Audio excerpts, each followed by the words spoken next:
All right, so today's assignment is almost exactly like yesterday's in that you are going to analyze some of your work and pick apart all the components to be sure that you have a solid piece of writing that prepares you for high school and beyond. So the first thing we have to do is check to make sure we know what all the components are. They will be found in today's assignment. They are 1 through 5. There are 5 components for a counterclaim and a rebuttal. So then you go into your paper, your work, which you will find in the May 7th assignment, and you will start to make sure that you have a counterclaim. So on the other hand, some people may believe this is a transition, and you can find a list of transitions in the announcements. So in the announcements on Friday, there is a list of transition words. And you're going to look where it says alternatives. So on Friday,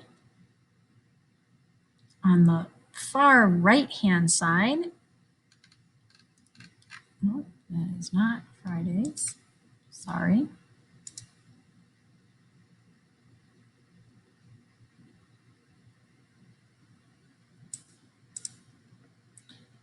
So on Friday, that's taking so long. On Friday, we have transition words. They're right here, introducing an alternative viewpoint. So that's the opposite. So here are some great ones. Please don't just use the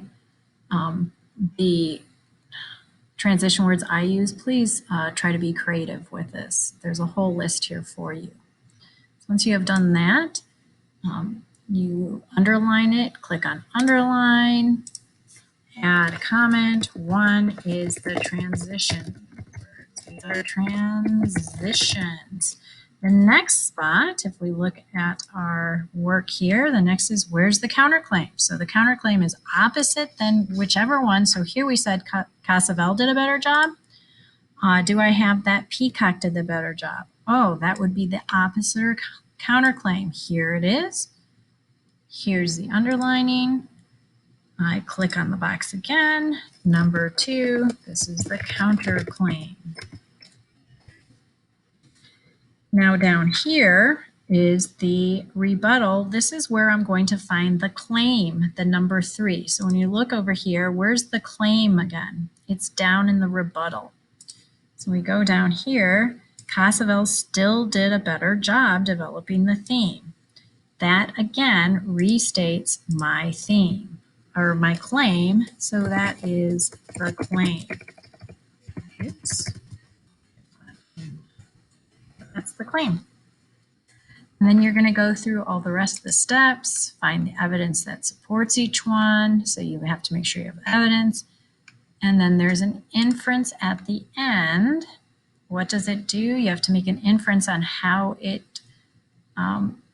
they developed. They developed it by drawing the reader's attention to the main idea. That ultimately is the number 5. Here's my inference explanation. And then in here, we have imagery, which is number 4, which is the evidence. Over here, we have similes and metaphors. That is another number 4. That's the evidence. Make sure you identify it in both areas. And that is how you pick apart and identify and analyze to be sure that you have all the components of a counterclaim and rebuttal.